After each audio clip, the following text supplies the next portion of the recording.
All right, guys, we are back. We are back. I do have a lot to tell you guys, but I will get into that maybe on the next episode in relation to my New York trip and just kind of all what's been happening with me in the last 6, 7 months. I've told you all some things, but I'll give you a more in depth, more detailed uh, version of it. But yeah, this one we're going to go back to the basics and just have a nice, fun phone conversation. This guy I met, of course, as I've found so many guests of late on TikTok.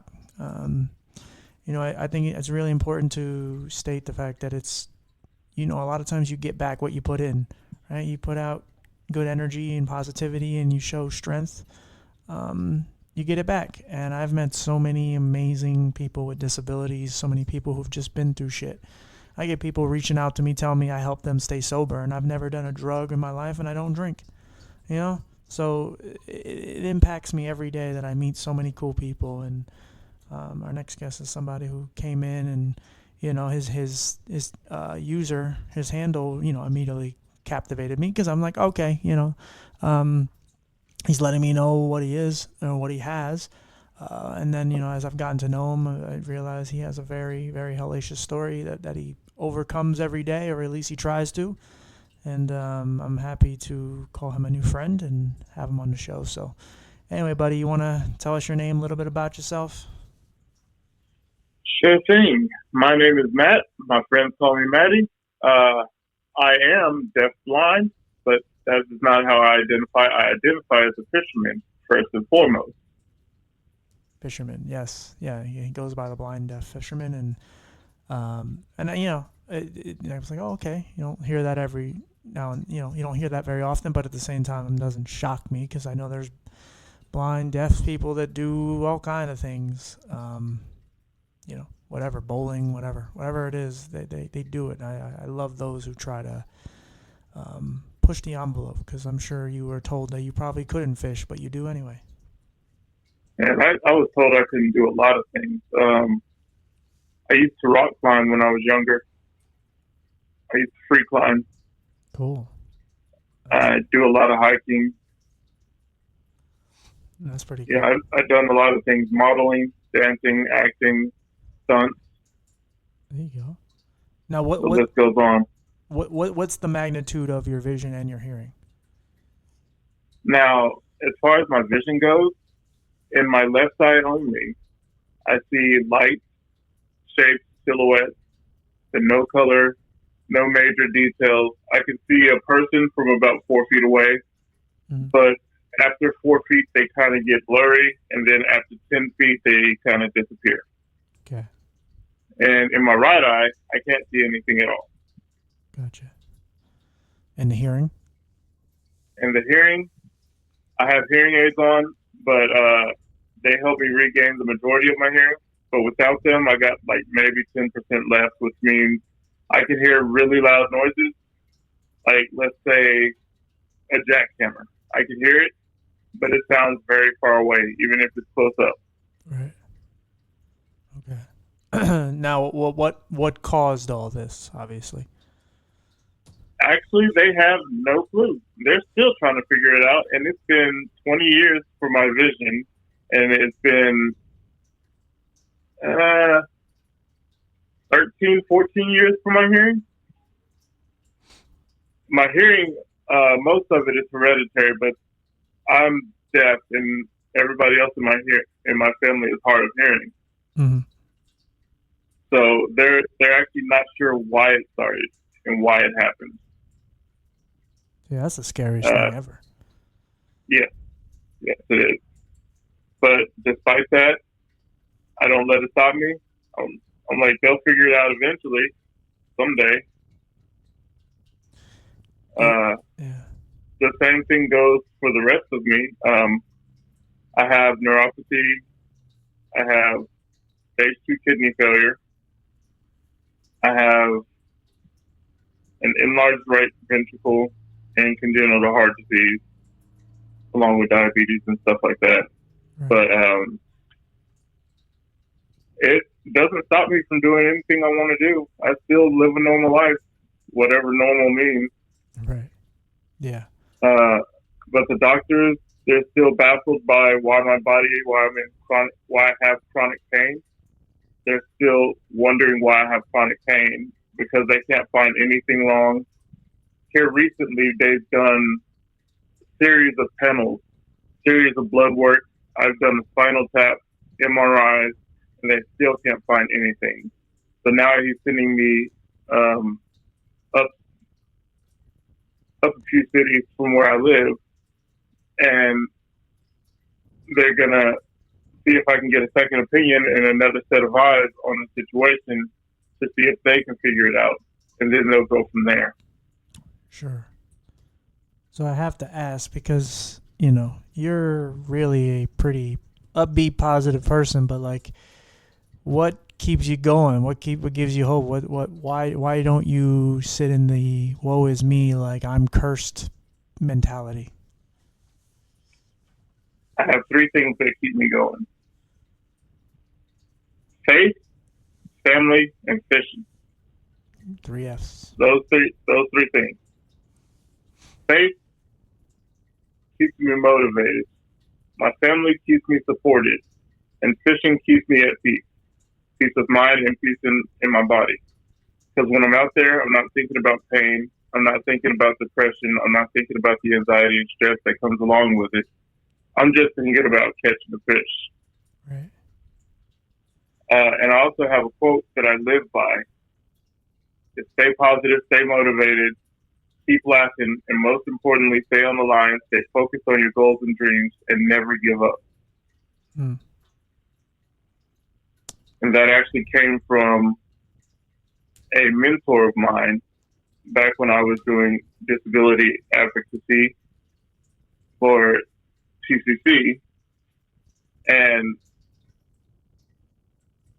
she had cancer, and nobody knew she had cancer because why? She kept doing her job. She kept going. And she's the one that came up with the majority of this quote that I just gave you. She would always say, stay on the line, stay focused on your goals and dreams. Sure. And never give up. I added the rest of it. Okay. But her name was Chancellor Irma Hadley.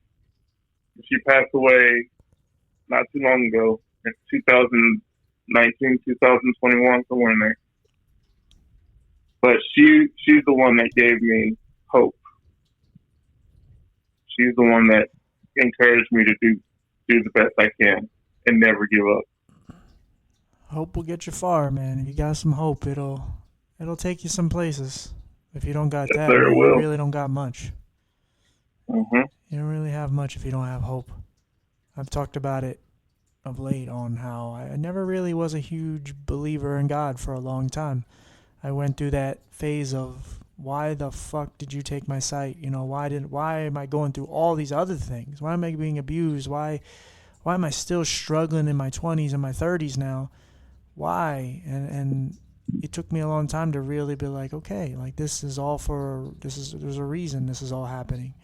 But I didn't have a lot of hope or faith in myself or God.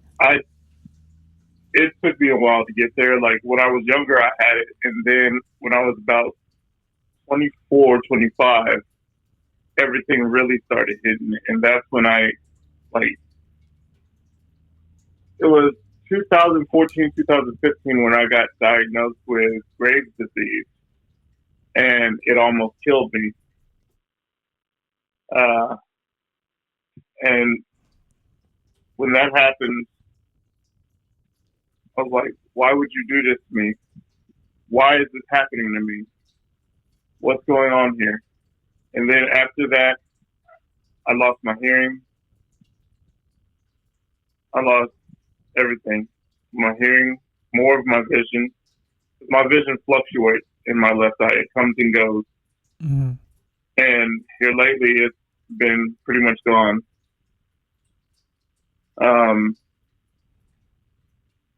Now, with that being said, it took me a minute to get to where I am now.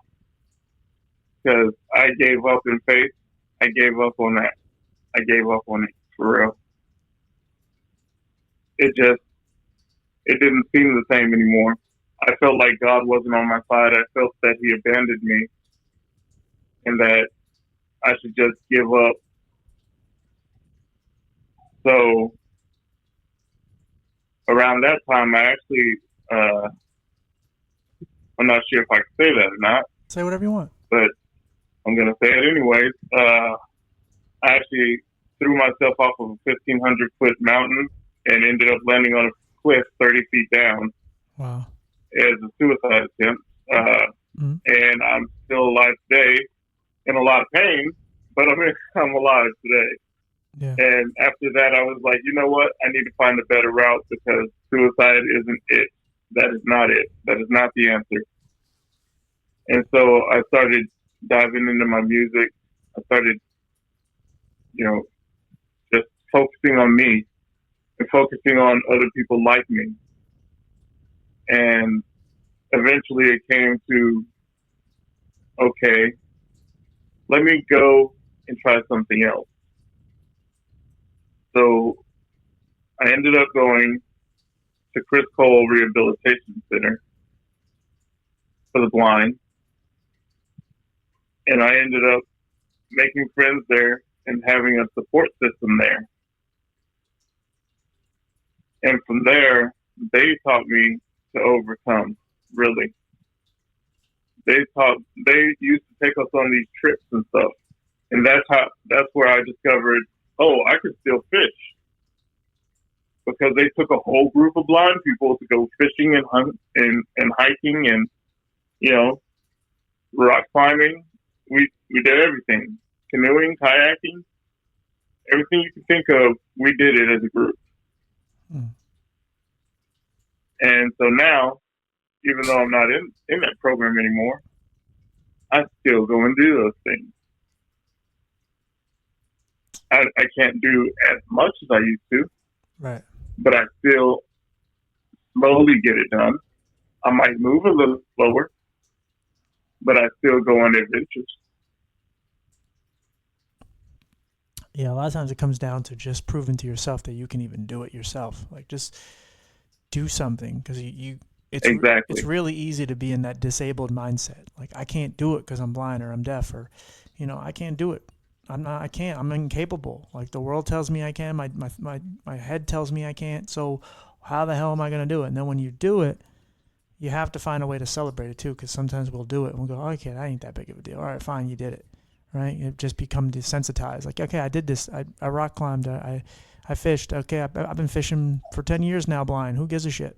It's like, no, that's really important. Like, there was a point where you didn't think you could do it. Like, I don't know about you, but like for me, with my head, I will draw a line and say, you can't cross it. And then I cross it, and then I go, yeah, but you won't cross this line. Then I cross that, and I just keep drawing more lines until I just never, like, I feel like I'm never happy with my progress. And I'm like, nah, man, you got to find ways to appreciate, like, the journey, because there was a point that you couldn't do it, or you didn't think you could do it. Yeah, man. It does get rough, and sometimes midnight stops, and sometimes you got to push yourself. And when you push yourself, you'll be surprised by what you can accomplish and what you will accomplish. Because me personally, I was medically retired at 28. Doctors told me I could not work anymore. It is dangerous to my health. And after that, I started drinking real heavy, smoking real heavy, and I just went down into a deep spiral because work was all I knew. That was everything I knew. And now I'm still not working, but I am going through programs to help me find work that I can actually do, because I'm not giving up on myself. I decided I'm stuck this way. I might as well embrace it. I might as well move forward. Because there's nothing else they can do for me except for help me move forward. And so now I purposely set goals that seem impossible at the moment. So that way I can work hard to try to get past those goals and feel better about myself when I do accomplish them. Now, sometimes I hit a snag, but I get through it. I work my way through it, and sometimes I do hit other obstacles. What did you call it in that last life? Lily pads. No, lily pads, yeah. Yeah, I come across those lily pads and I just hop along. Yeah. Hit checkpoint after checkpoint. Just keep going. That's all you can do. Like I said, you just gotta. Somebody was in my live earlier, and they were talking about being depressed and how it's hard because like the daily grind. It seems like every day is the same. Every day is the same. You're not living. You're missing out on life, and so on. And I'm like, yeah, man, I get that. But it's like there is something happening. I use my personal experience. I'm like, I got laid off from my job 7.5 months ago, and I just said I'm gonna bet on myself for the first time, and I'm gonna just do TikTok and become a content creator. And then like as it went on, like yeah, every day kind of seems the same because I'm going live 3 times a day. I'm posting 5 videos and so on. But every day I meet someone new like you. Every day I'm showing up for myself, and I'm creating more discipline, and I'm getting guests for the podcast, and I'm making money off of it, and this and that and this and that. And it's like little by little, all of a sudden, like I blink and I have 20K followers, and I'm, making money legitimately. Like it's not anything crazy, but I'm making money. And I'm like, I found another way for me to survive. I found another way for me not to have a boss. And, I beat the odds because I said, I lived in that bubble that who the hell's going to hire some blind dude? And then I got a job, and then they made me feel like, well, no one else will hire you. So then when I lost that job, I'm like, no one will hire me. And then a Center for Independent Living hired me. And I'm like, yeah, but when I lost that job, I'm like, no one will hire me because they hire only people with disabilities. And in this town, there's only 2 places that hire people with disabilities, and it didn't work out. So now what am I doing? And I'm like, fuck this. I'm going to bet on myself, and I'm going to work on and then when I started doing that and started getting success, I'm like, yeah, but, this is as good as it's going to get. I'm like, nah, man. Yeah, every day does seem the same sometimes, but at the same time, like, there is progress. Progress just doesn't happen where you wake up and you lost 30 pounds. Progress doesn't happen. You just wake up and there's $1 billion in your account. Like, yeah, as far as the money goes, yeah, if you're lucky or something. But for the rest of us out here, that shit ain't happening. We gotta, Yep. try every day. And we have to understand and appreciate everything we've accomplished up until this point. And every time we told ourselves we couldn't do it, we got to look back on all those things we actually did. And, like me and my friend Megan, she has cerebral palsy. And we talk about this all the time about how no matter how hard we get on ourselves, no matter how much we try to put ourselves down in the disability community, and this goes for you too, we are a success story. Because we choose to work, we choose to have side ventures, we choose to live, we choose to date, we choose to put ourselves out there and advocate, and we don't choose to just sit around and feel sorry for ourselves. We do that sometimes, but we still live. And we have to stop thinking that like, oh, just because we have something wrong with us, it's, we're not. I mean, yeah, quite honestly, we could just sit around and collect a check. sure. But I mean, if you have the mentality to do so, you should get out and work. You should get out and do the things that you want to do. As a disabled person, you're not limited to what you can do. Limitations are a mindset.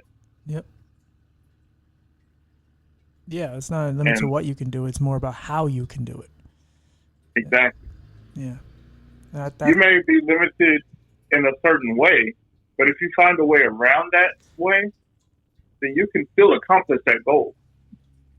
See, my thing is, okay, so recently I discovered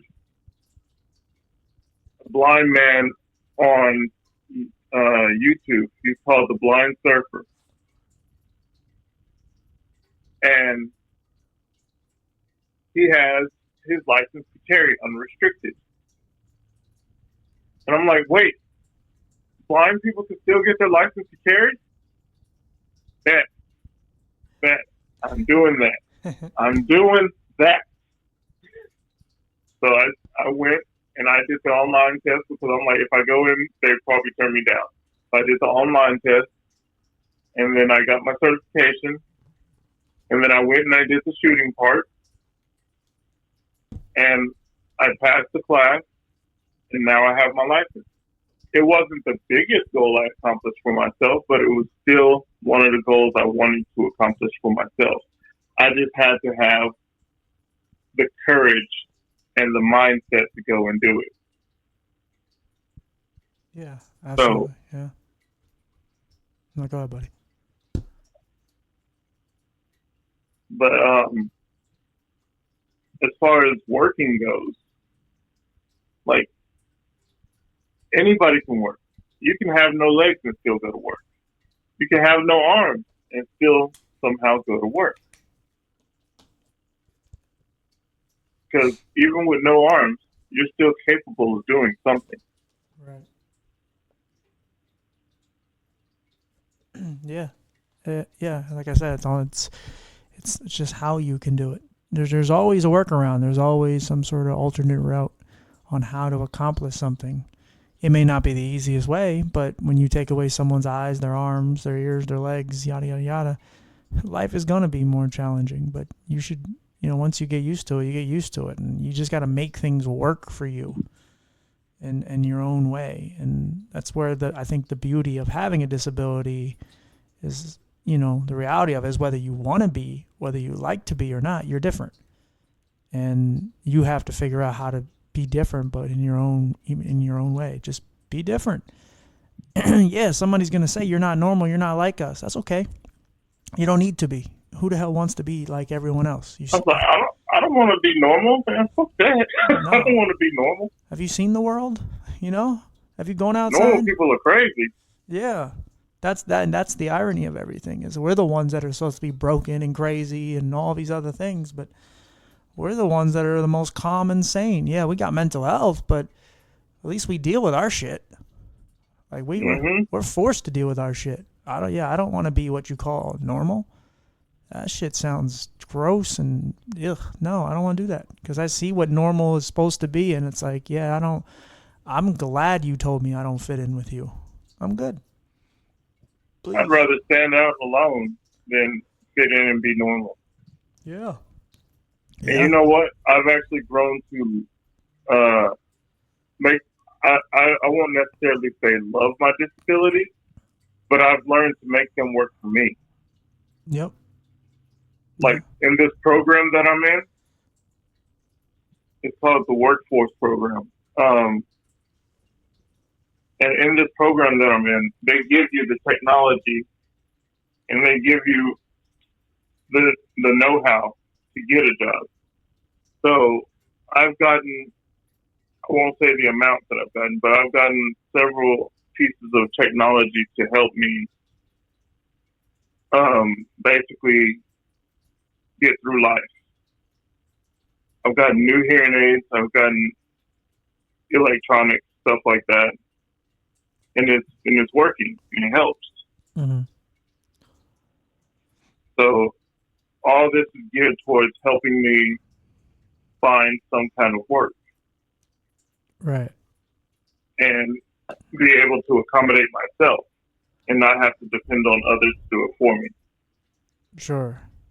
Yeah, and it's just amazing. And technology only gets better. And it's amazing what you can do. Like, I'll tell you a short story where I was going to this event that's like 2 hours away, and this guy was picking me up, and I thought some guy was picking me up. We were going to pick somebody else up who's in a wheelchair.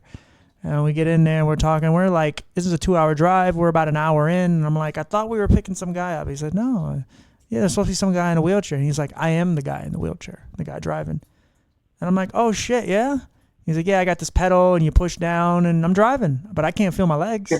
And I'm like, oh, shit, okay. And then he's learning about me because he thought I was totally blind. So he was like, oh, man, so how am I going to guide you around? Like, you going to hold on to my wheelchair? I'm like, no, man, just, you just stroll around and I'll follow you. Like, I don't need to hold on to you. And we just had this awkward moment where it was just like two people with disabilities not knowing how to coexist with each other. But at the same time, it was like, oh, okay, I'm learning about you and you're learning about me. And we both are going to get to this place however we get there. It's just, we're doing it in our own way. And I appreciate that because it's like, man, like I I don't know how anybody could look down on those with disabilities, because it's like, man, we are so strong, and we carry ourselves when we, when it's hard. Like, one of the best compliments I ever received is someone told me that I carry my disability well. And I'm like, thank you, because I try. Like, the disability can be a burden. It can be a huge anchor that you're carrying around with you every day. And I don't care anymore about the looks or how people perceive me anymore. I don't give a shit about that. I used to. But it's more or less just how it affects me on a daily basis, and how it just feels sometimes that you're just ostracized from the world and things just aren't made for you and all this shit. But when you can carry it the best way you can, and you can still walk through life with pride and and still try to find some resemblance of happy, man, that's a powerful thing. And this is why I love the friends that I have. They help me when I need help. Right. And sometimes they question me and be like, "You sure you need help? Because I'm not going to help you unless you actually need it." Absolutely. And and it'll stop and make me think like, nah, man, I'm good. I don't really need your help. Yep. Like, okay, for me, I have two caregivers. I have my friend Josh and my mom, and they help me out. And when I need help, they help me out and they do stuff for me. But when I don't, I'm like, just sit down, man. You ain't got to do nothing. Just sit down. I got it.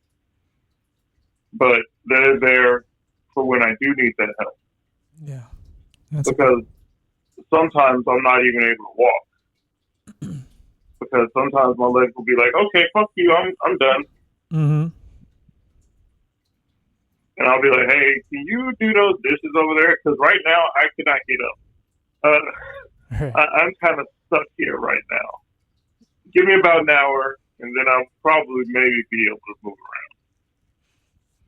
around. I'll be out there fishing, and he'll be out there with me, and I'll hit a snag or something, but I just don't have the strength to pull it out.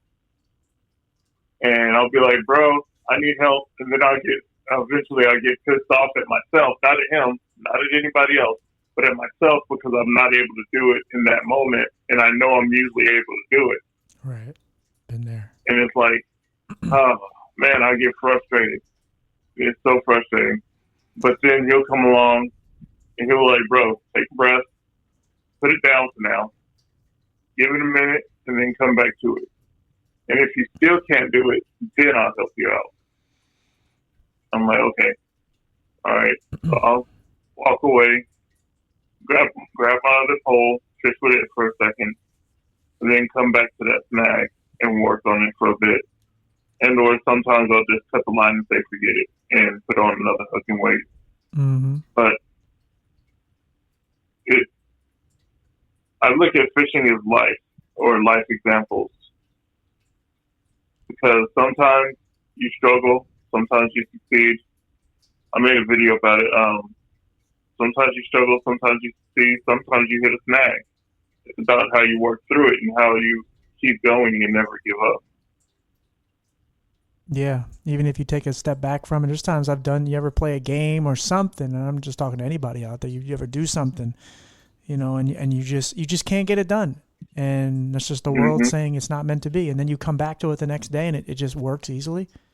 It's like, it wasn't meant to be. Now it is. And so just keep going. But yeah, and I will say what you were saying earlier, like, it's really hard because for those of us with disabilities who really care about making something of ourselves and being more than just our disability, we try so hard to be 100% independent. And when our health gets in the way of that, it really sucks, because we don't know how to ask for help, because we don't want to, because we always feel like when we ask for help, that's when some want to coddle us and go, aw.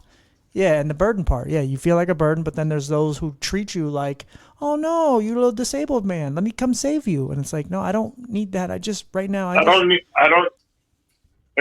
that point, it's like, fuck you. I don't need your help, and I don't need your sympathy. Leave me alone. Yeah, fuck the dishes. The dishes can stay dirty. I don't care anymore. Like, who cares? Yeah, and that's hard, man. But most of the time, it's like when when I'm here by myself or when I'm here with him, it's funny because I'm pretty sure you've been here too. Like, I'll sit something down, and my blind ass won't be able to find it for about 3 hours, and that frustrates the hell out of me. Oh yeah, I got things I still haven't found. I still don't. I got something I'm trying to find. I haven't found it in like 3 days. Like, okay, for example, we had this chatterbait that we bought from Walmart,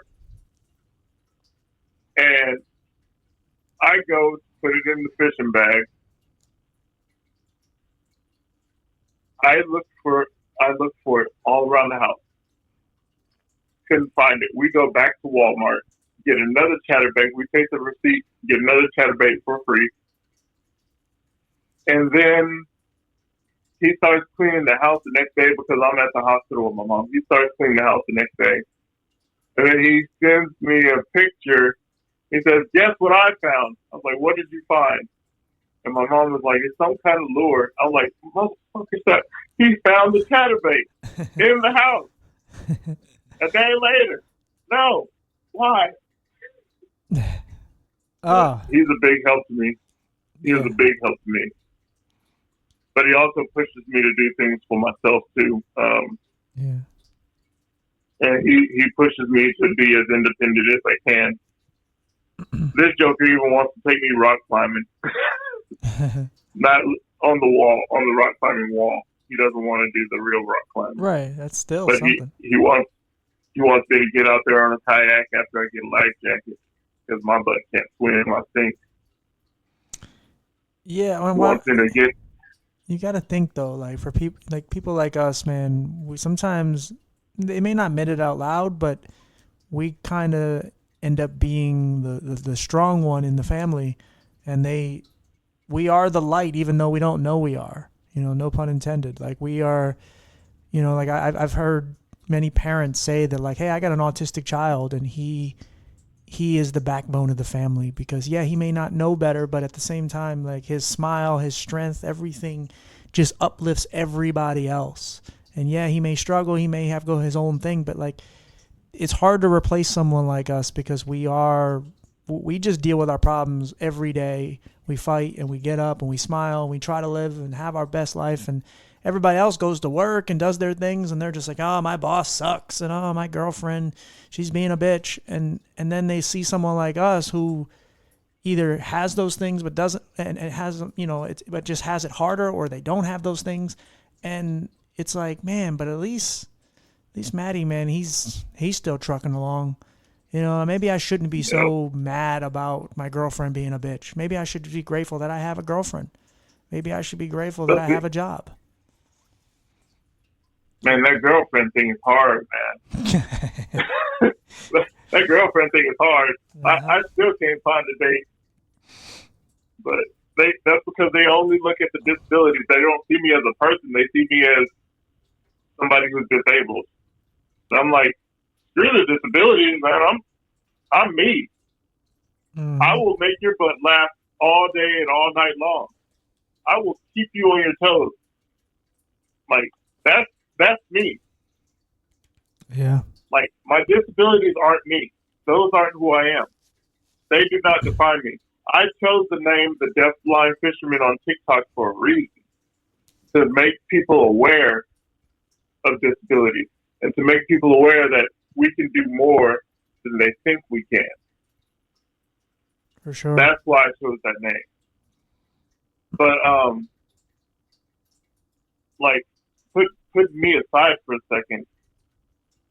My brother is amazing, and so is my mother, because my whole family is disabled. It's not just me. My entire family is disabled. Okay. My mother she just lost her vision in her right eye. She can no longer see anything in that right eye. And she has trouble with her left eye too, but not as much. She can still see out of that eye. She can still drive legally. Sure. And my brother, like, she also has stage 3 kidney and arthritis and stuff like that. And my brother, he has autism, but when he was younger, he had Duane syndrome, which means he cannot move his eyes, and he still can't move his eyes. He had to have tubes in his ears, and he had a feeding tube growing up. Wow. And he was also never supposed to grow past 4'5", something like that. But now he's almost 6 feet tall. Wow. So you're like that And he island of also misfit has toys. autism. Exactly. I like it. I was like, we're in one big crazy family. Yeah, but that's good though, man. That keeps you guys on your toes. And I think I don't know how much you've looked into like the disability movement, but one of the things I learned from the documentary called Crip Camp on Netflix is when they were fighting for the ADA, the American Disability Act, when they were out there fighting at the Capitol and they were crawling up the steps and all these things, some of them got inside and they waited and waited for the legislators to pass these bills, and they were trying to figure out how they were going to communicate that to the outsiders, the ones that are, the ones outside, the majority of them. And they just figured out how to work together. Like while some needed to be flipped over because they had bed sores and things, like they weren't physically able to get off the floor. Those who were able enough physically helped them. And then the ones, like, they communicated to the deaf people on the outside by using sign language through the window. And it was just like, it's all this amalgamation of all these people with disabilities, this cornucopia of people who all have things wrong with them, and they just know how to work together. The blind ones help the ones with sight see things, and the ones with sight help the ones with deaf who can't hear. And they all work together. And I'm like, God damn, that's so beautiful. Like, that's just so awesome, because that's really how we should be as a society, as a community. But we're not like that. And I think when you have things taken from you, when life is hard and you come out of it an okay person, you come out of it strong and it didn't break you, you're able to just take for me, that's my big thing, is taking my mess and turn it into a message, right? Like just taking my pain and find ways to help other people like us. Whether that's visually impaired people, whether that's disabled people, whether that's people who just struggle, period, whatever. However I can help somebody, I'm all for it, because I don't want anybody to go through this shit the way you and I are going through it. This just sucks. Exactly. It doesn't always suck, but at the same time, I don't want anyone to have to fight so hard to get a date, to get a job, to get whatever. So if I die tomorrow and the unemployment in the disability community goes from 70 to 69%, fuck it, I did something. I was a part of that, because I refuse to just say, you know what, we should all just be this giant minority that just gets treated like shit and we just give up on each other. Nah, man, we need to fight together, man, and not fight like blow shit up, but just fight together, because we are the strongest people on the planet. There are people as strong as us, like, but there's no one stronger than people with disabilities. Like, we fight every day just to stay alive, just to keep ourselves in the game.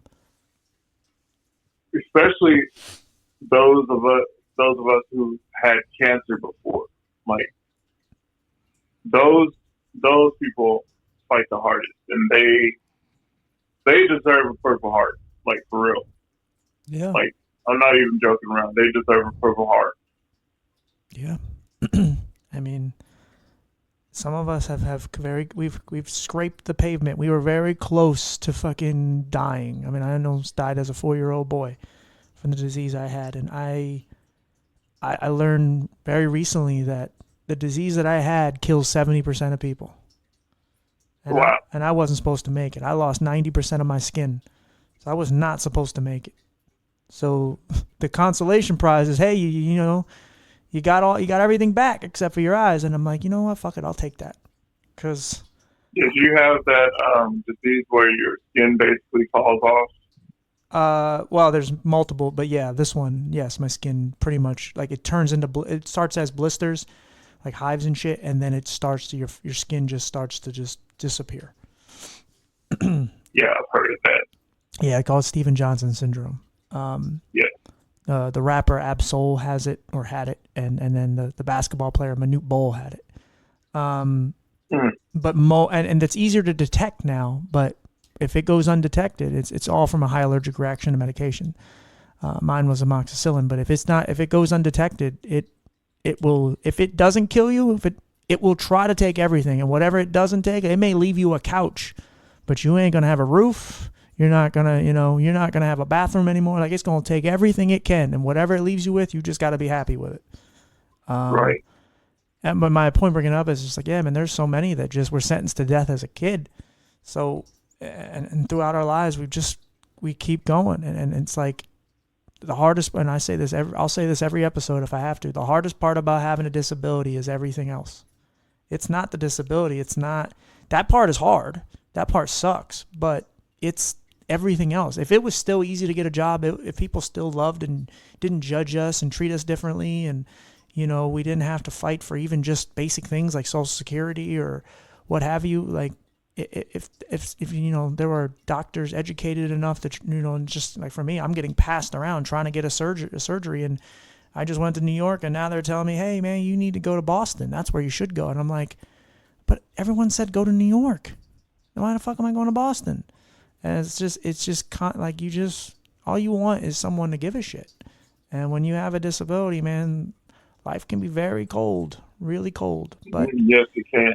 And that's why it's amazing that people like you and I, like, we can meet the way we did on stupid TikTok. And I was, when I say I was a disability advocate, I don't mean just on a social media platform. I mean, I was out there on the radio. I was in newspapers. I was in programs. I was talking to mayors, governors, senators. I was like sitting down having dinner with these people, just discussing disability rights. I was basically a politician without actually being a politician. Sure. And like, I made moves and I got things done, but when my situation got worse, I had to put everything on hold because I was too weak to continue on at that time. Right. But now that I'm a little more stable, still not stable, but right, I'm able to do more than I was back then at that time. Now that I'm able to do more, I'm reaching out more so on social media now than getting involved politically again. Yeah. Nowadays, I'm more focused on, okay, how can I reach people and show these people that you can still do the things that you want to do in life. Mm-hmm. And I was like, well, I'm just going to post a fishing video. I'm just going to post a picture of me catching this fish. And then I was like, yeah, let me change my name to the deafblind fisherman. And I'm just going to start posting pictures about fish and videos about fish. And my profile literally went from 130 followers to 1,500 in less than a month. And I'm like, holy crap, what did I just do? Right. What did I just do? So yeah. I now found your niche. My niche, yeah. Yeah, that's that, and like, because I repeat myself a lot on this thing because I have so many conversations with so many people. That's why I get asked all the time, like, how do you not repeat yourself, or how do you have anything to talk about? I'm like, I don't know. But yeah, man, like finding your niche. That was like when I first started doing this, man. I got so much pushback from disabled people, like from the blind community. It was like, well, you're not totally blind, so you can't speak for us. And I'm like, well, that's fucking stupid. I'm going to talk about us all I want because you don't, like, man, having a fluctuating visual impairment, I don't know if it's as bad as being blind, but it sucks because I never know what I'm going to go. I don't know what I'm going to prepare for tomorrow. And it sucks. Exactly. And it's like, yeah, go ahead. I understand that. I understand that. Why? Because my vision does pretty much the same thing. One day I'll wake up, I'll have, well, not really, I have about 2,400. That's as good as my vision gets. Mm-hmm. Which means I can see some details. I can see my TV, but it's just the picture's blurry. Right. Okay, but I have prescription glasses. The glasses that I wear in my videos all the time, mm-hmm. Those are prescription. But that doesn't mean that I can see out of them all the time. Right. But sometimes I will wake up and I can't see anything at all. Yeah. No. Sometimes I wake up and it's just lights and shadows. Yeah. Well, that's why, like, and so, like, a lot of people don't understand that there is inner fightings in every community, right? Like, if you're black, you're not dark enough, you're not light enough, all that bullshit, right? There's the same thing in the disability community where it's like, oh, you're not blind enough, or you're not disabled enough, you only have mental health, or all that bullshit. And so I got a lot of that early on. And then when I finally kind of got the blind community to shut up, then I started going to, I wanted to speak to people with disability as a whole, because I always loved all of us. I didn't give a shit about. I didn't think about it in the mindset of, oh, you know what, I'm just legally blind. I don't care about the rest of the community. I was like, nah, man, that's stupid. And then I started advocating for us, and then I started getting pushback from everyone else, going, well, you're the eye people. Stick with the eye people. You're not. You're disabled, but you're blind. You're not deaf. You don't know what it's like to be an amputee. And it's like, fuck that. No. And so, like, finding my niche was the hardest thing, because I'm like, who do I speak to? And then I realized, like, it's not, and I've learned this more recently.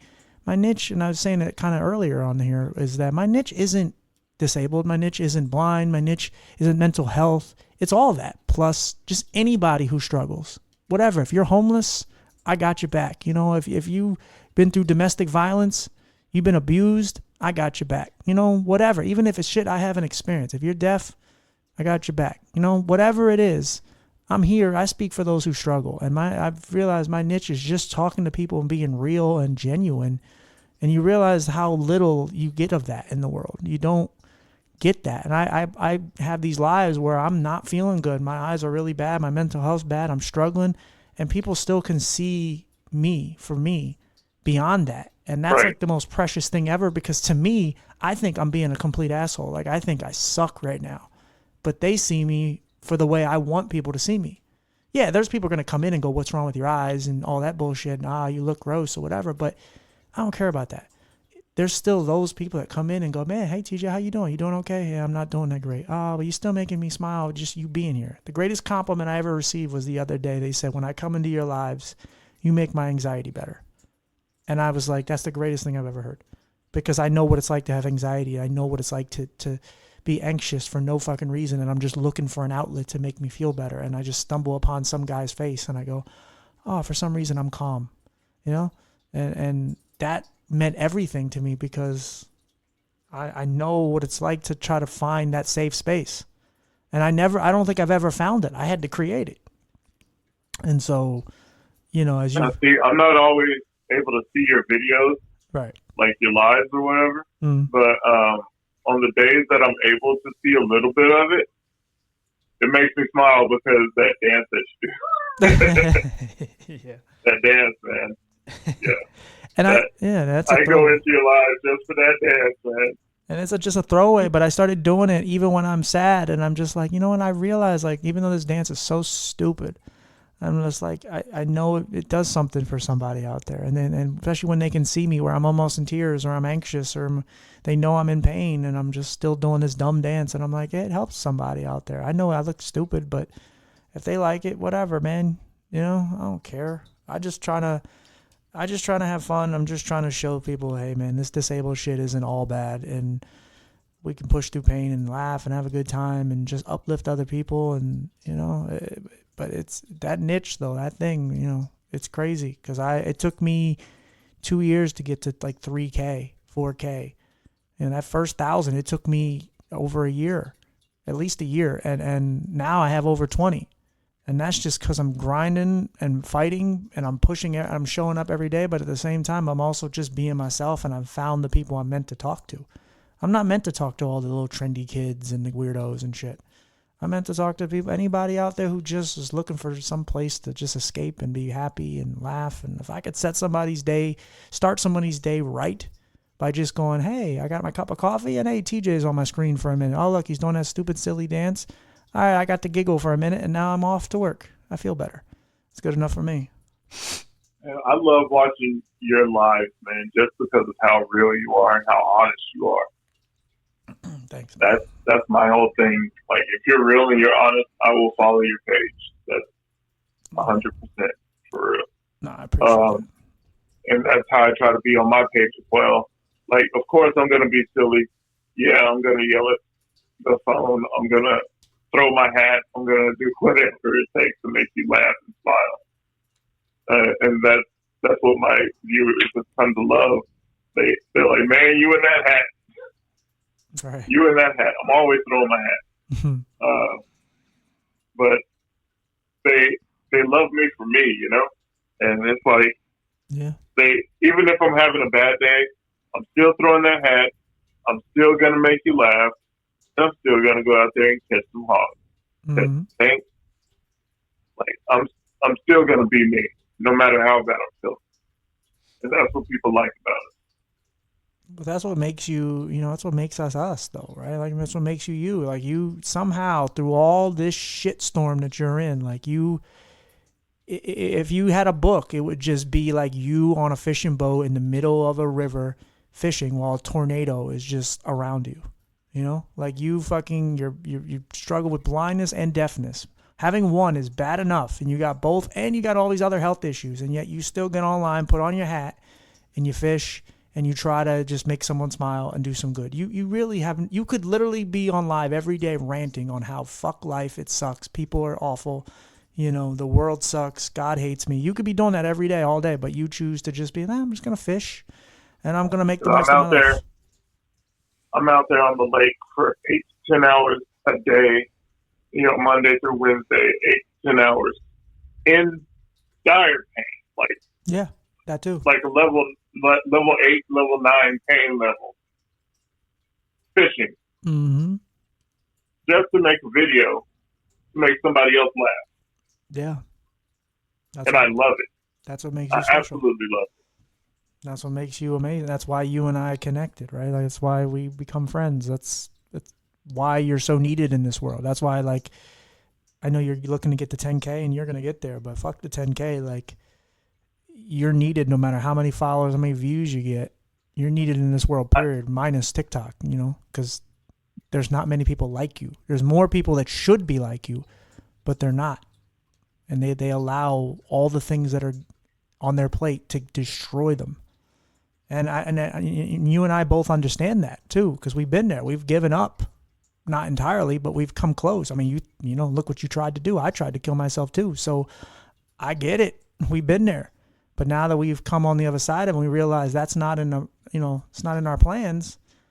We try to make the most of this life. We try our best, and I wish more understood. Like, yeah, life can really suck, but there's still some beauty in this dark ass world we live in, and unfortunately, and it is dark.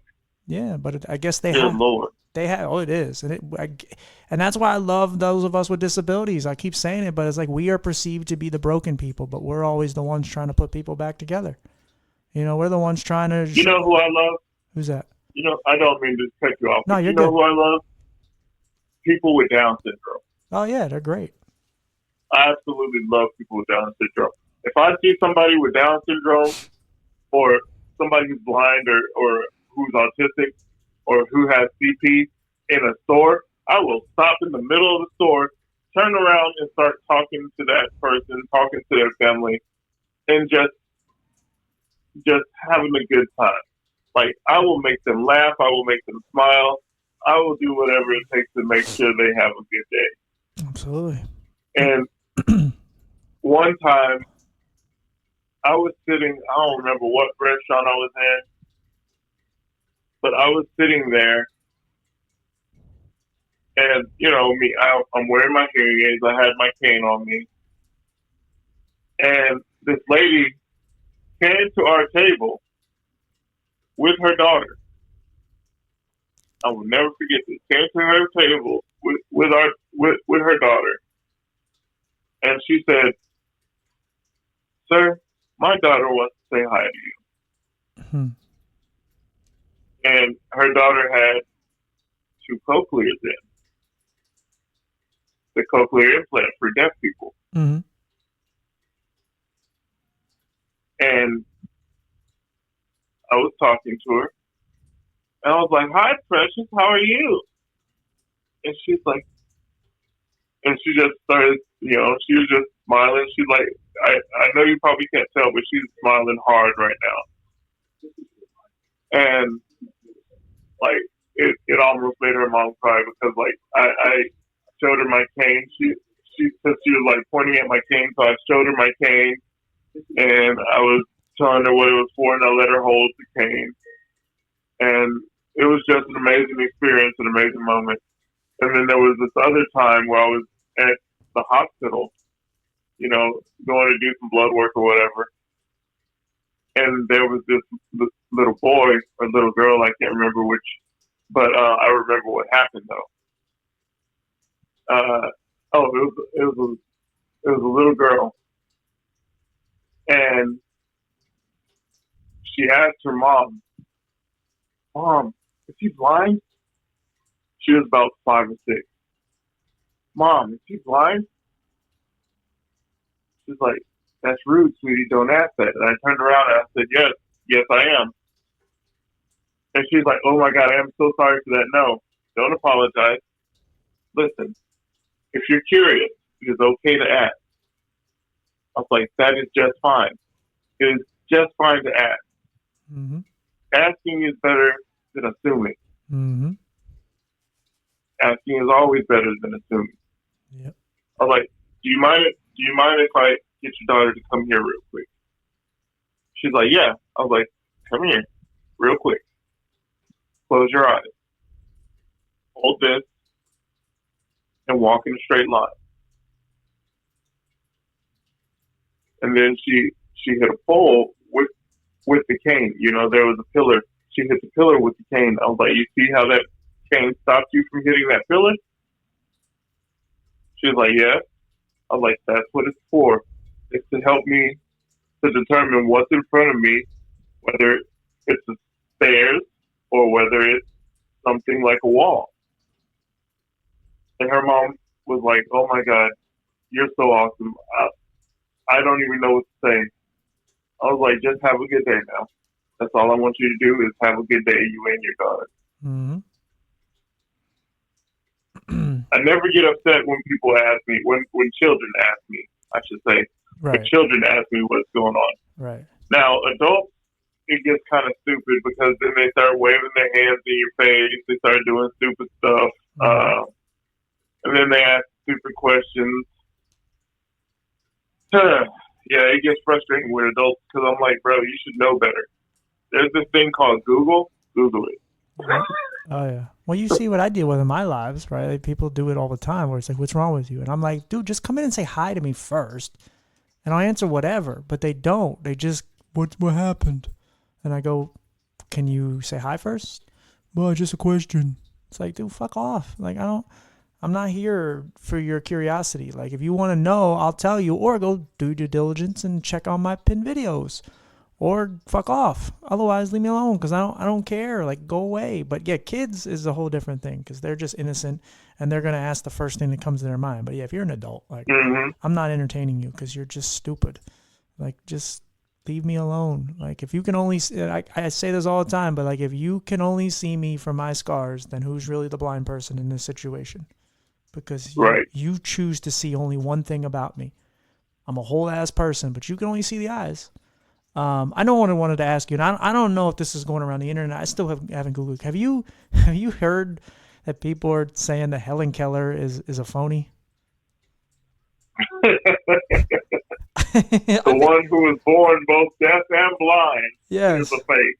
But they keep the one that encouraged multiple programs is a fake. Yeah, no, she has her own facility, but she's a fake. That's bullshit. I've had at least 10 people pop in my lives throughout the last couple of months going, oh, at least you're real, unlike Helen Keller. I'm like, what? The fuck are you talking about? So Helen Keller is fake and Tupac is still alive. Yes. I think it's more likely that Pac is still alive, but than that. But I'm like, and I tell them, I'm like, why do you think that? And they're like, oh, she couldn't fly a plane and write a book. And I'm like, look, dude, even let's just say for the sake of it that she was a phony. She did more for blind and deaf people than anybody. So I don't give a shit if she was fake or not. She still did a lot. She did a lot with her time. Helen Keller did a lot for a lot of people. Yeah. And she was a very, very, very good advocate. Yeah. Did she do a lot of things that they didn't think a lot of blind and deaf people couldn't do? Yeah. Yes, she did. She did it to prove people wrong. Yeah. She wrote her own book, yes, but she didn't write her book. Right. Somebody else wrote it for her. She told them what to say. Right. I was just curious it's called a ghostwriter. Right, absolutely. I was just curious if you saw any of that because I got it like 10 times in my lives and I'm like, is this a thing? Did somebody disprove Helen Keller? Because I don't give a shit, but at the same time it's funny because it's like they're giving me like a backhanded compliment, like you're not like her, so thank God for you being real, unlike Helen Keller. That's absolutely hilarious. It is. Helen Keller would probably slap that person in their face. I know. It's just like, but I'm like, it's like well, at least you're not Jewish, like a fake Jew like Anne Frank. Like what? Like why? What? When did this start? And I think it's just something kids started, some meme or something on the internet. But it was like I was so fascinated because not fascinated enough to look it up, but like the longest running rumor is like Stevie Wonder isn't actually blind. Oh yeah, that one. Yeah. Yeah. I'm like bull. And he was born blind. How can you not be blind if you're born that way? Yeah. But at the same time, like I said, even with Helen Keller, like who gives a fuck? Even if she lied, okay, she lied. What am I going to do about it? She's dead. She's dead now. She's dead. What am I going to do about it? She doesn't pay my bills. She's not giving me. I mean, her impact has helped me to live a better life. But at the same time, like I don't give a fuck. She's dead. So she faked it. Like okay, it's not like I wear Helen Keller shirts every day, going, she's my goddess. If I have a Helen Keller face tattoo, then okay, maybe I should, readjust. I should readjust my life in general for having a face tat. But nonetheless, at the same time, like, who gives a shit? But I don't know if they were. I mean, I'm sure they were trolling, but I was curious as somebody who is blind and deaf. I didn't know if you heard any about it because to me it just tickled me. It just made me laugh because. Oh yeah, that is hilarious. It's just the stupidest shit ever, but the internet just they just say things. I mean, how old are you? 35. Okay, yeah. So you and I are 2 years apart. I'm 37, and so we grew up at the same time. And look, our generation, there was plenty of dumb shit, but I don't remember. Like, I still feel like our dumb shit kind of meant something, Like, I felt like even when we said stupid shit that didn't make a lot of sense to the older folks, it was like we still kind of knew what we kind of, if we explained it articulately enough, you would kind of know what we were saying.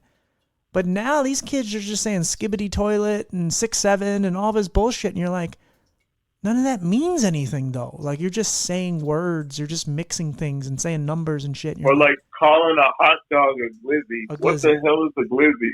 Yeah, well, then it went from glizzy to being a gun to a dick to a hot dog, and you're like, so anything that is that kind of shape is just a glizzy? Like, it's just stupid.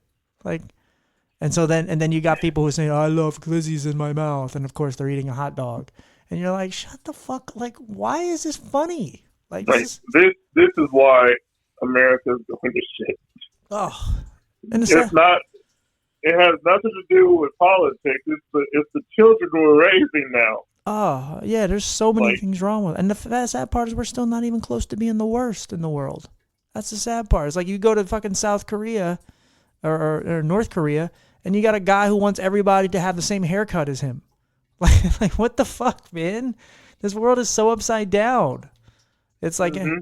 It's like, and as bad as we are, and that's why, like, I don't vote, I don't get into politics, but like, everybody's like, oh, the Trump is the worst person in the world. It's like, not really. Yeah, he's an asshole. He's got many problems and flaws and things, and yeah, he's not a great representative of people. But the sad part is, he's not enslaving anybody. There's a lot of things he's not doing that you could say, wow.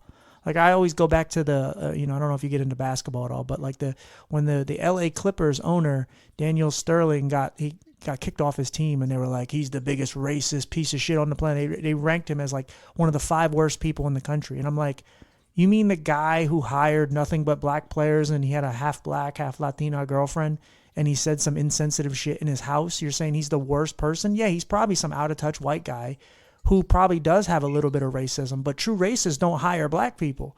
True racists don't date black people or Latinas, you know? Like, yeah, he may be an asshole. He may be some out-of-touch 80-year-old asshole white guy. Sure. But is he a pedophile?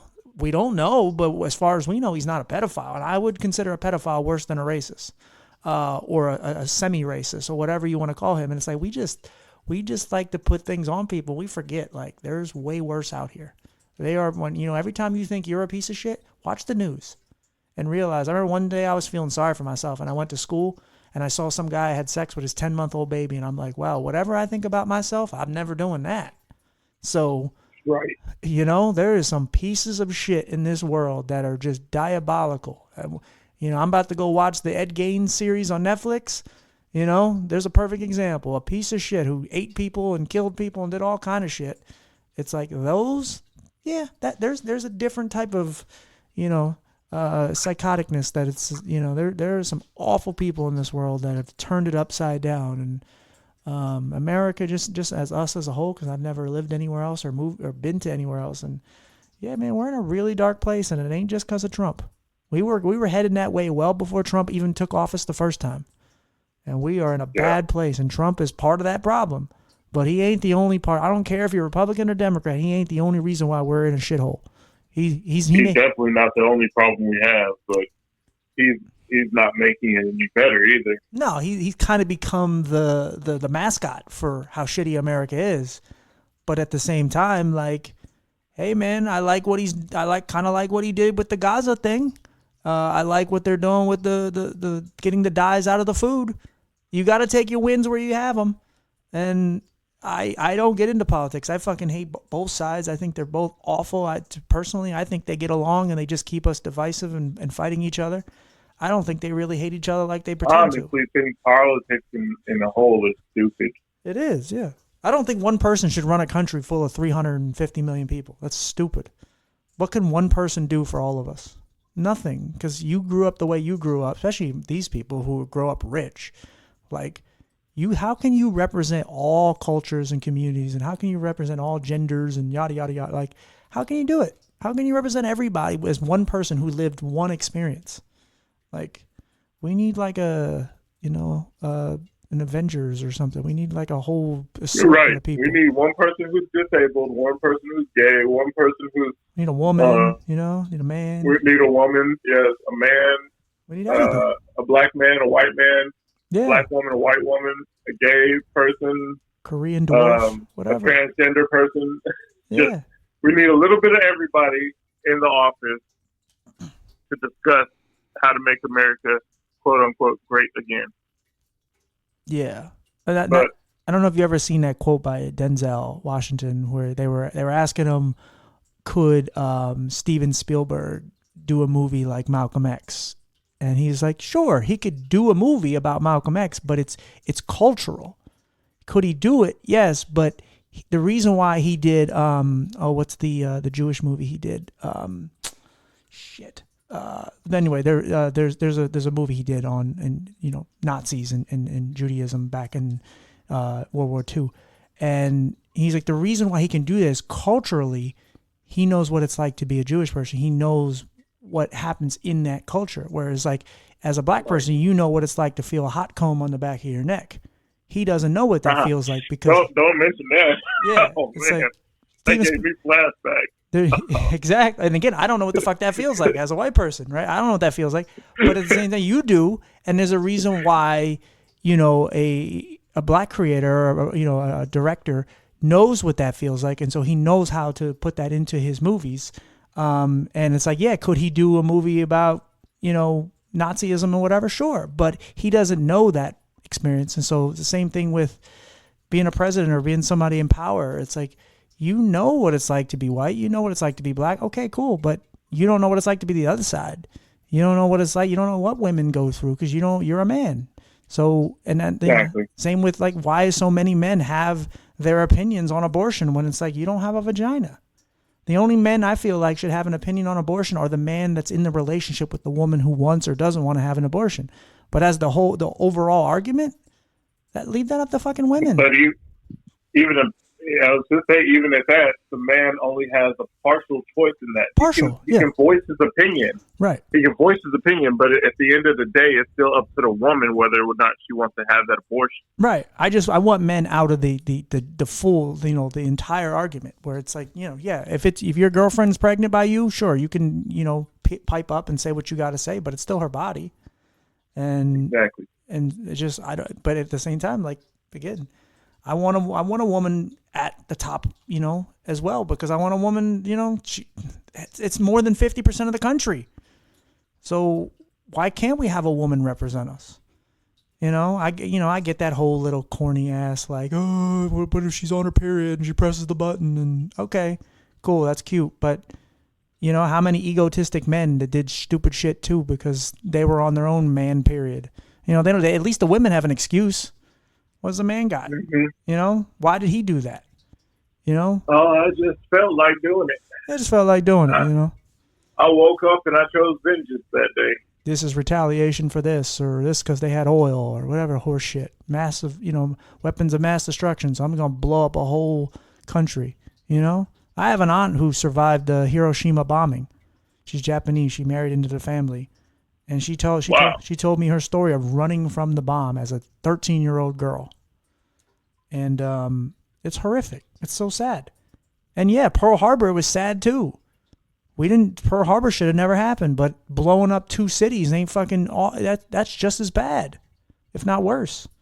Like, we killed so many people just because we wanted payback. And it's like, I don't think one person should I just don't think we should have one person in control just for the whole nation to just be like, yeah, you know what? I have this red button here. Anytime I press it, I'm going to blow a whole country up. I don't know. Right. Don't like it. Not a fan.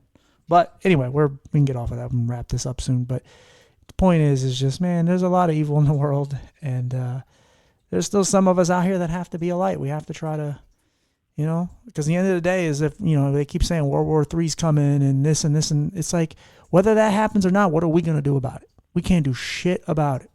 So we have to just keep trying to go on with our lives. We got to keep trying to just be the best person we can be and hopefully make an impact in this dark world. And that's it. We can't do anymore. We can't. As long as you're being the best version of yourself that you can possibly be, you will make an impact in this world. No matter how small that impact is. It could be one person, but that's still an impact on that one person's life.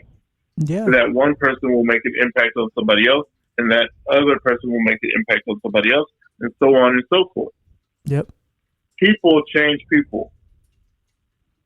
Yeah. And it's like, yeah, there is no Superman coming to stop the missile from coming towards us, So we sit and focus and worry about, we're going to get into heaven, or we're going to do this, we're going to, are there aliens out there, and where's my origin from, and oh man, I wasn't black, I was, this and that. And I say this because I've had these conversations with people, I've heard people have them recently. I'm just like, look, you could do whatever you want with your time, but your time is precious. And if you spend so much time worrying about all these other things, you're never going to live your life. And exactly. A lot of this shit doesn't matter. You want to keep putting labels. You're going to be so focused on the small details that you're going to miss everything. Yeah. Who gives a fuck what you are? Who are you at the end of the day? You're Matt. I'm TJ. That's who I am. Yeah. We have other labels, right? Black, white, disabled, and all these other things you could put on us. But at the end of the day, when it all comes down to it, is you're Matt and I'm TJ. And where we come from, that stuff is important. It's cool. Our family, everything, it matters. We're sad that there's wars and all these things. There's people going homeless right now. There's people being molested right now. There's a lot of awful shit happening this very second as we talk. But we can't focus on it because we'll fucking never be happy. We'll never live our life. You can't fish. I can't podcast because right now I'm sad that some little girl's being taken, It's fucking awful. But right. What are we going to do? We can't stop it. There is no such thing as a real, true superhero. There's no one in costume fighting crime. My mom is so, she's so worried about us every time we go out fishing because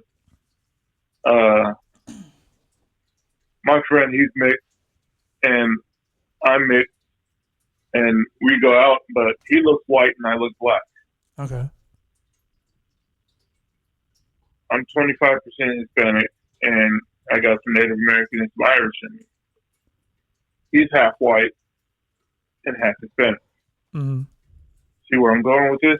Mm-hmm. ICE. That's her biggest. That's her biggest word. Yeah. Is because of the whole ICE thing right now.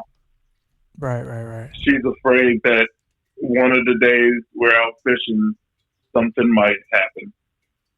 I'm like, Mom, we stay prayed up all the time. You're my warring angel. I was like, I have faith that nothing bad will happen. Sure. But but see, that's a legitimate worry though. I think that's, especially as a mom. I mean, that's just a mom being a mom, you know.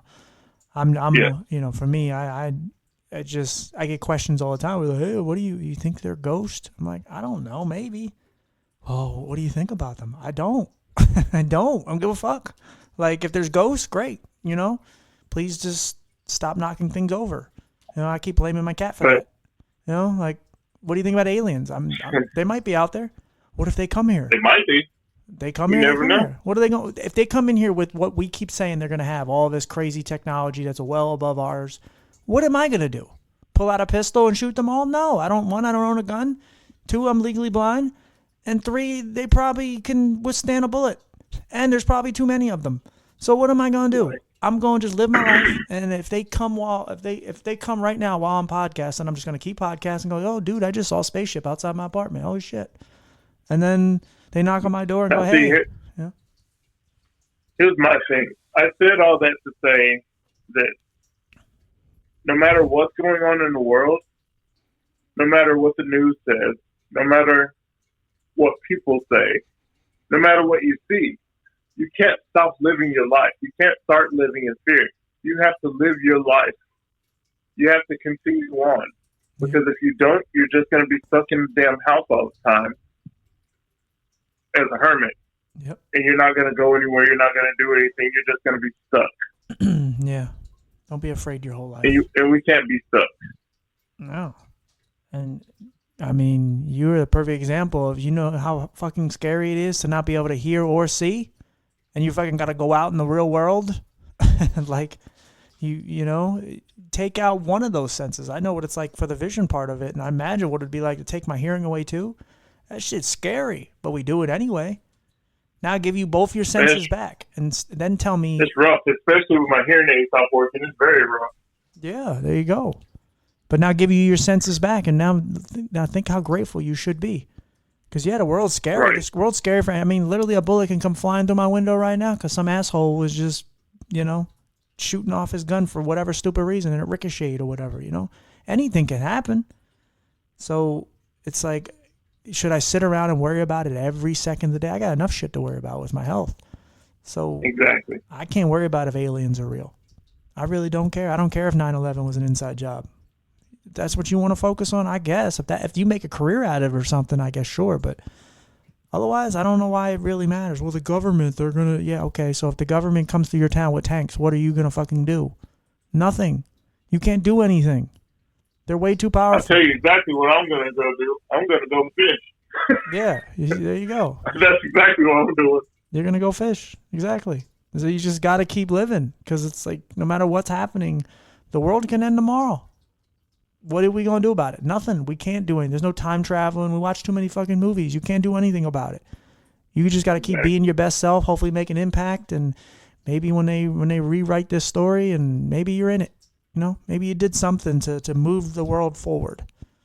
And I may never be remembered as anything, but I'm, you know, and it's not even about that even. It's just, I'm just trying to push us to the next part. You know, we got to, you know, every person, every human has flaws. You know, they still try to take Martin Luther King and be like, oh, he used to cheat on his wife. And so the fuck, who cares? He cheated on his wife. Whether he did or didn't, who gives a shit? He probably had pussy thrown at him every day because he was a guy who was out there and he was outspoken and well-spoken and he fucking was for the betterment of people. And they killed him because they wanted to bring us together. He cheated on his wife. I don't agree with that. I don't think that's right. But at the same time, it didn't take away from what he did. He still pushed us forward. Same with Helen Keller. To bring it all back around, Helen Keller brought, she did something to benefit us, and she is remembered. So at the end of the day, even if we find out that she was a fraud, she did a lot more good than bad. Like they talk about what's the biker that got caught cheating, Lance Armstrong. Yeah, he fucking he was a cheating asshole, but guess what? He donated. He got a lot of money because of those stupid bans for cancer. So he did more good than his lies. It outweighed his lies. So yeah, maybe people talk shit. Yeah. People talk shit about Eminem, always ragging on people, always roasting people. But look at the good he's done in the world. Yeah, look what he's done. They talk about him being a drug addict and an alcoholic, but look at the good he's done in the world. Yeah, he's helped out so many people. He has so many charities he donates to all the time. Yeah, and look what his kids turned out to be, and look what he's done for addiction and for mental health. And I mean, he has a snippet or like a skit on Juice WRLD's his last album where he's just talking about how drugs are terrible and these young kids are killing themselves, and he's doing it while he's on an album for a guy who's dead because of drugs. And Juice WRLD said Eminem was one of his biggest influences because of all the pills he popped. And Eminem's saying, fuck it, I nearly died, I'm still here. You could say, oh man, I've said faggot and all these other awful words that no one should say, right? Yeah, I said all that stuff, but at the end of the day, I'm here, I'm alive. And I'm fucking grateful because this guy who album I'm on is dead because of these awful fucking pills. So yeah, you can say I'm a piece of shit, but look at the good I did. And I think we write people off so easily. We just say, oh God, these people, they did this or they did that. Speaking of Eminem, he wrote this song called Guilty Conscience too. Yeah, great song. And the second one, right? Part where he said, yes, the second one. Yes, the newer one. You heard the part where he said, fuck deaf people. Well, between me and you, I think they've had it up to here with me too. Right. So I'm like, he made for the deaf people. That's my dude. Yeah, do it, man, do it. I'm like sitting here with my deaf butt, man. I'm like, yeah, he did it. Yes, I'm in the song. Yes, and he said fuck blind people too. So he shit on both of you. Not in that song, but on that album, on the previous song. There is a song where he says "fuck blind people." It's like the first lyrics off the song, and it's off that album. I didn't hear that one yet. I haven't heard that one yet. Well, you gotta listen to the whole album because that song is kind of the middle part where it turns around because the whole thing is he's killing his alter ego. It's called The Death of Slim Shady, and it's basically he's saying all these offensive things. And the very first half of the album is that this character Slim Shady has taken over his life and is now trying to get him canceled and trying to ruin him. And somewhere throughout that, he breaks free of his grasp, and now that Guilty Conscience song comes in, where now they're actually talking to each other. That's what. You'll like the song a lot more once you hear the whole album when it gets up to that point, because the whole concept is kind of leading to that point, into where then eventually he does the song with Jelly Roll and shit, where he's now talking about life and being happy and being sober, but for the first quarter of the album, he's just saying fuck blind people and retarded people and all these awful things.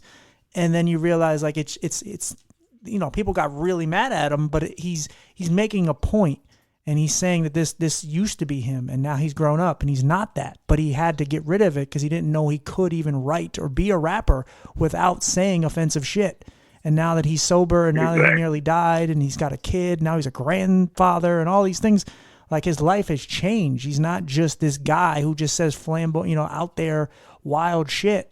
Yeah, that's cool. That was me, but I'm fucking 50. I can't be out here just saying the most offensive words because it's cool. I have a son who's transgendered.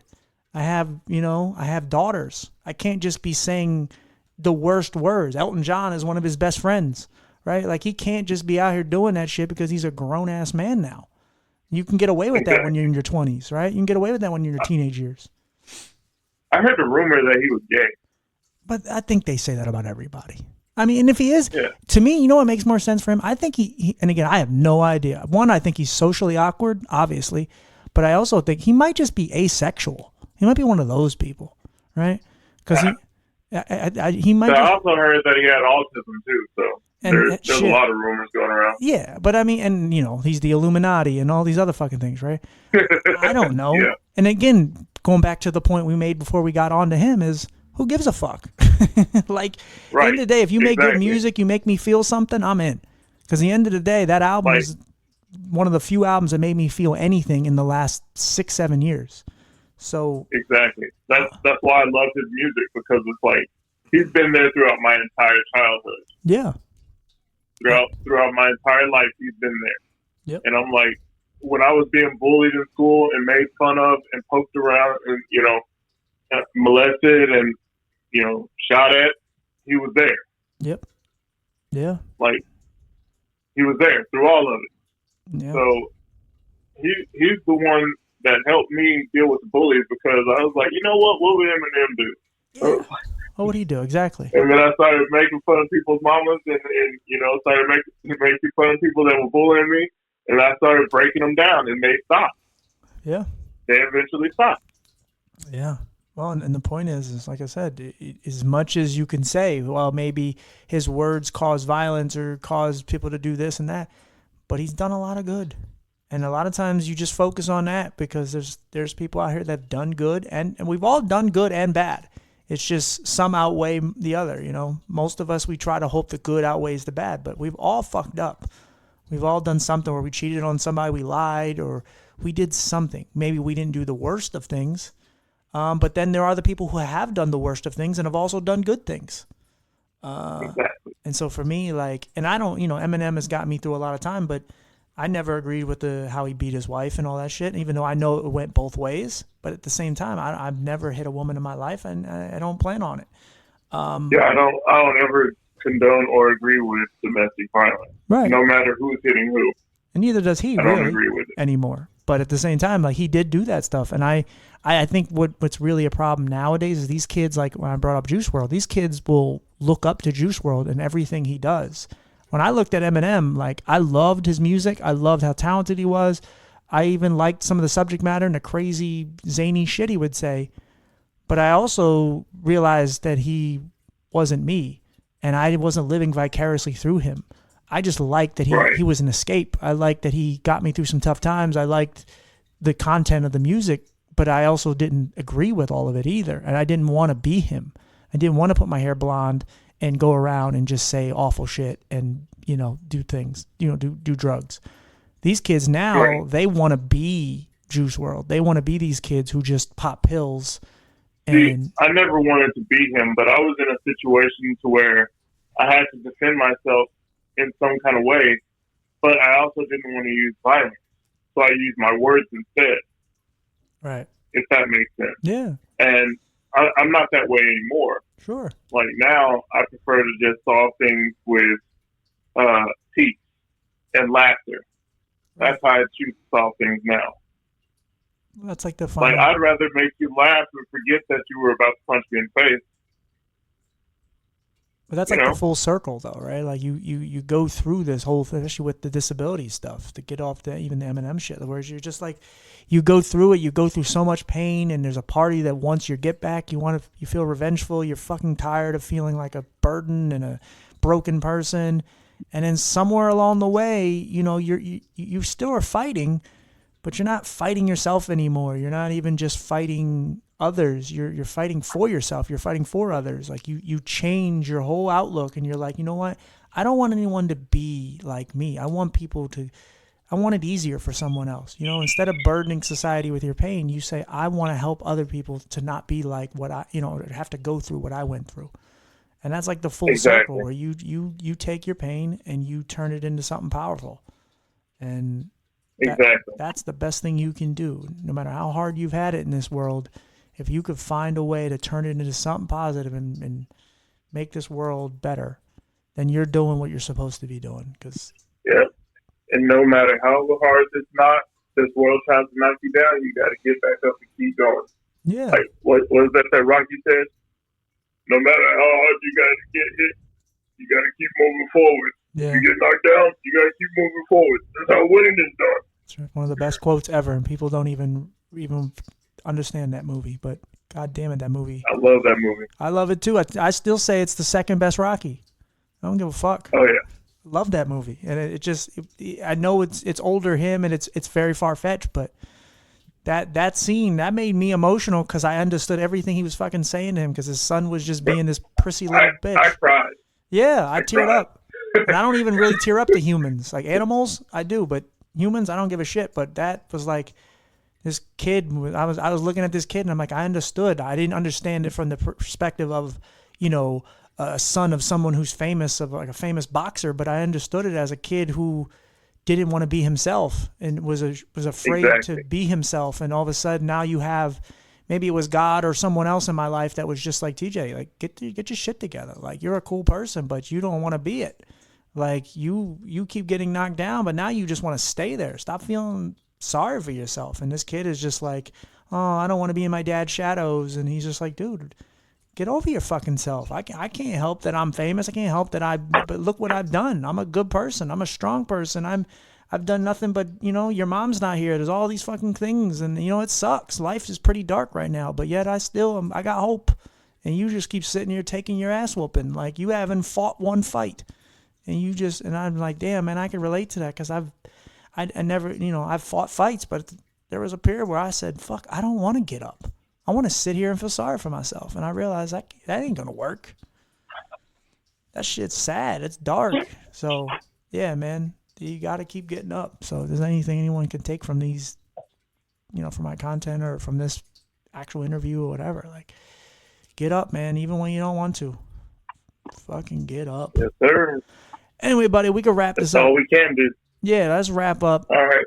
But I want you to go ahead and promote your TikTok. Well, everybody, if you want to follow me, you can find me at the deafblind fisherman on TikTok. All right. Until next time. That's how you, that's how you get out. All right. Let's see how, what's the word they use? I'm so bad at this. I hate having brain fog, but, that's how you segue out. Yes, sir. But I appreciate you, my friend. You're loved. You're my friend forever. So you need anything, I'm around. But I appreciate you coming on. All right. Thank you very much for having me. All right, buddy. Take care of yourself. You too. All right, man. Bye. I can't find there's my phone. I found it as soon as he hangs up. Anyway, guys, sorry. I realized we rambled a lot, especially me. I get so passionate about things and I just keep going. And sometimes I just need to tell myself to shut up. So shut up, TJ. Hit myself in the hand with a magic marker. Anyway, guys, I hope you all like this. As I said in the previous or in the very beginning of this episode, I will be doing one episode where I just kind of give y'all an update on what I've been doing, where I've been in the last 7 months. It's been pretty crazy, honestly. A lot of good, more good than bad, more gooder than badder, right? So if it's not this episode coming up, or it'll be the following one. I just got to figure out. I'm kind of letting more time breathe so I can kind of, because the story's not over. I'm adding so much to it, so I'm trying to figure out when I want to do this episode so that way I can give you more information. And it still bothers me that I can't think of that movie that Steven Spielberg did. It's like on the tip of my tongue. I really hate brain fog. And Schindler's List. That's what it was called. Schindler's List.